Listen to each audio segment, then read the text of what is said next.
좋은 아침입니다. 하나님과 말씀과 오늘 다시 시작. 안녕하세요. 이학진 전도사입니다. 오늘 함께 묵상할 말씀은 마태복음 21장에서 23장까지 말씀입니다. 오늘 본문의 중심 구절을 함께 살펴보기로 하겠습니다. 마태복음 22장 14절 말씀입니다. 청함을 받은 자는 많되 택함을 입은 자는 적으니라. 마태복음 21장은 예수님께서 벳바게를 거쳐 예루살렘으로 들어가시는 장면으로 시작합니다. 마태는 예수님께서 예루살렘에 입성하실 때 나귀 새끼를 타고 들어가셨다고 기술하며 이는 스가랴 9장 9절에서 10절의 말씀의 성취라고 밝힙니다. 이를 통해서 예수님은 유대인들이 기대하던 정치적, 군사적 메시아가 아닌 의롭고 구원을 베푸시는 평화의 왕이신 메시아라는 것을 보여줍니다. 예수님께서는 입성 후 예루살렘의 심장부라 할 수 있는 성전에 들어가셔서 메시아적 권위를 드러내십니다. 성전에서 파는 자들과 사는 자들을 내쫓으시고 환전상들의 상을 엎으시면서 하나님께 드리는 예배드리는 장소인 성전이 자신들의 이익과 편의를 제공하는 상업적 장소가 되어버린 것에 대해서 문제를 제기하십니다. 이로 말미암아 종교 지도자들과 예수님 사이의 갈등은 더욱 고조됩니다. 다음 날 예수님께서는 무화과 나무를 저주하심을 통해서 전날 성전에서 본인이 행하신 행동의 의미에 대해서 설명하십니다. 열매 없는 무화과 나무는 예루살렘의 공허한 제사 제도와 성전을 가리키는 것이며 그 나무에 대한 예수님의 저주는 머지않아 예루살렘의 성전이 심판을 받게 될 것이라는 비유였습니다. 앞서 설명한 나귀를 타시고 입성하신 사건, 성전에 문제를 제기하신 사건, 무화과 나무 저주 사건은 예수님의 메시아로서의 정체와 권위를 드러내 보이시는 사건이라 할 수 있습니다. 이 사건 후에 23절부터 22장까지는 예수님께서 성전에 들어가셔서 이스라엘 종교 지도자들과 논쟁하시는 장면입니다. 그들은 예수님의 권위에 대해서 도전합니다. 오히려 예수님은 권위에 대한 그들의 도전에 대해서 세례 요한에 대해 되물으시며 그들을 곤란하게 만드십니다. 그리고 세 가지 비유를 통해서 종교 지도자들과 이스라엘 백성들에게 경고적 가르침을 제시하십니다. 먼저 첫 번째 두 아들의 비유는 큰 아들은 말을 잘 듣겠다고 하고 듣지 않았지만 작은 아들은 듣지 않겠다 하면서 나중에 듣고 행하는 장면을 보여줍니다. 이를 통해 예수님은 큰 아들인 종교 지도자들이 아닌 둘째 아들로 대표되는 세리와 창녀들이 하나님 나라에 들어간다는 말씀을 하십니다. 또한 이어 포도원 농부 비유를 이어가십니다. 포도원을 맡은 농부들이 삭슬 받으려고 오는 주인의 종들을 죽이고 심지어 주인의 아들까지 죽이는 비유의 내용입니다. 주인은 하나님, 아들은 예수님, 종들은 선지자들, 농부들은 종교 지도자를 가리키는 비유입니다. 예수님은 열매를 바칠 만한 농부들에게 새로 줄지어다 라고 말하며 농부들이 다른 농부들로 대체될 것을 말씀하시면서 하나님 나라도 열매 맺는 백성에게 줄 것이라 말씀하십니다. 22장에서 예수님은 계속해서 세 번째 비유인 결혼잔치 비유를 말씀하십니다. 어떤 임금이 아들을 위해 혼인잔치를 엽니다. 그는 종들을 보내어 혼인잔치에 초청하지만 청함받은 사람들은 각자 할 일이 있다며 참석을 거부하고 덜어는 청하는 종들을 죽입니다. 이에 노한 임금은 그들을 진멸하고 종들에게 내 거리로 나가 만나는 모든 자를 전부 잔치에 초대하라고 말합니다. 선한 자든 악한 자든 전부 초대하는 이 잔치는 최종적으로 예복을 입었는가 입지 않았는가에 따라서 잔치에 참여할 수 있는지가 나뉩니다. 이 세 가지 모든 비유는 종교 지도자들과 이스라엘 백성들이 첫째 아들, 농부, 초대에 청함받은 자들이었지만 그들의 불신앙과 열매 없음을 통해서 심판받아 그들의 나라를 빼앗기고 다른 백성들이 그 자리를 대체하게 될 것을 보여줍니다. 예수님의 세 가지 비유가 끝나고 분노한 다양한 유대교 종교 지도자들은 예수님을 올무에 걸리게 하려고 세 가지 질문을 던집니다. 예수님은 그들의 더러운 의도에도 불구하고 이 질문을 귀에 삼아 모든 이들에게 교훈하십니다.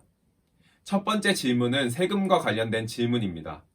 세금을 내는 문제는 이스라엘에서 민감한 문제였습니다. 세금을 내면 식민 지배를 하던 로마에 동조하게 되는 것뿐만 아니라 하나님을 대신하여 황제를 인정한다는 비난을 받게 되고 내지 않는다면 황제를 반역하는 것이 되기 때문이었습니다. 그들의 질문에 예수님께서는 동전을 가져오라고 말씀하시며 동전에 가이사의 형상이 있음을 말씀하십니다. 이에 예수님은 가이사의 것은 가이사에게, 하나님의 것은 하나님께 바치라. 즉, 가이사의 형상은 가이사에게 주고 하나님의 형상인 너희들은 하나님께 드려야 한다고 말씀하십니다. 이어 사두개인들이 예수님께 와서 부활과 관련한 질문을 던집니다. 사두개인들은 구약 성경 중 모세 오경만 믿는 집단으로 모세 오경에 부활이 나오지 않는다며 부활을 믿지 않았습니다. 이들은 예수님께 모세 오경에 규정된 법을 이야기하며 부활에 대해서 질문합니다. 이에 대해 예수님은 성경과 하나님의 능력에 대한 그들의 무지에 대해서 비판하시며 부활에 대한 그들의 오해를 바로잡으십니다. 예수님께서는 부활 이후의 삶은 장가와 시집을 가는 이 땅의 모습이 아니라 완전히 다른 형태일 것이다 라고 말씀하십니다. 이어 아브라함이 죽었는데도 아브라함의 하나님이었다가 아닌 아브라함의 하나님이다 라는 말을 통해서 죽음으로 끝나는 것이 아니요 영원히 살 것을 가르치십니다. 마지막 질문으로 한 율법사가 어느 계명이 더 크냐고 질문합니다. 이에 예수님은 하나님 사랑, 이웃 사랑 이 두 가지 계명이 가장 큰 계명이라고 말씀하십니다. 이어서 40절에서 이 두 계명이 온 율법과 선지자의 강령, 즉 나머지 모든 계명이 이 사랑의 계명에 의존해 있다고 말씀하시며 모든 율법 가운데 사랑을 행해야 함을 말씀하십니다. 세 가지 질문에 답하시며 교훈하시고 나서 예수님은 역으로 바리새인들에게 그리스도와 다윗의 자손에 관하여 질문하십니다. 그들은 그리스도가 다윗의 후손으로서 정치적, 민족적, 군사적으로 올 것이라 기대했습니다. 예수님은 이러한 그들의 기대를 시편을 인용하시며 메시아는 다윗의 자손이지만 동시에 다윗의 주가 되시는 분이시다 라고 말씀하시며 그들이 가지고 있는 단편적이고 그릇된 메시아에 대한 이해를 꿰뚫으시고 비판하십니다. 마태복음 21장에서 22장에서 상징적인 행동과 비유, 논쟁으로 간접적으로 이스라엘 종교 지도자들의 문제를 지적하셨다면 23장에서는 직접적으로 그들을 지적하십니다. 전반적으로 종교 지도자들의 잘못된 율법 해석과 위선을 비판하는 23장의 내용을 통해서 예루살렘 성전에 대한 심판의 당위성이 더욱 선명해진다고 할 수 있습니다. 예수님은 무리들과 제자들에게 율법을 소지한 모세의 자리에 앉은 서기관과 바리새인들을 말씀하시며 그들이 말하는 성경 말씀은 지키되 그들의 행위는 본받지 말라고 말씀하십니다. 그들은 말씀을 해석하고 전하지만 이 말씀을 무거운 짐으로 다른 사람들에게 지우며 전한 말씀과 달리 위선과 교만으로 가득한 자들이라고 이야기합니다. 예수님은 제자들과 무리에게 그들과 달리 섬기는 자가 되어야 함을 말씀하시며 서기관과 바리새인들에게 있을 7가지 화를 선언하십니다. 그들은 오히려 천국문을 닫는 자이고 거짓 맹세하는 자들이며 맹인된 인도자이며 속은 탐욕으로 방탕으로 가득 찼으며 회칠한 무덤이며 독사의 자식임을 드러내십니다. 예수님은 이러한 자들 위에 하나님의 심판이 임할 것이며 황폐하여 버려진 바 될 것이라 최종 심판을 선언하십니다.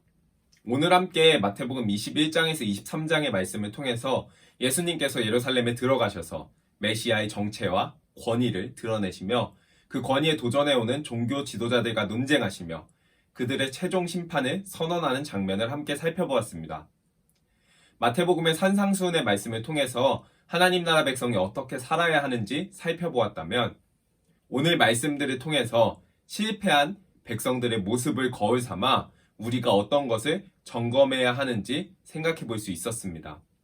사랑하는 기쁨 가족 성도 여러분, 우리를 하나님의 백성으로 삼으시고 약속과 은혜를 허락하신 것이 특권과 권위의식과 교만으로 자리 잡지 아니하고 올바른 행함과 열매로 이어지는 참된 하나님 나라의 백성, 참된 제자의 삶 되시길 간절히 소망합니다.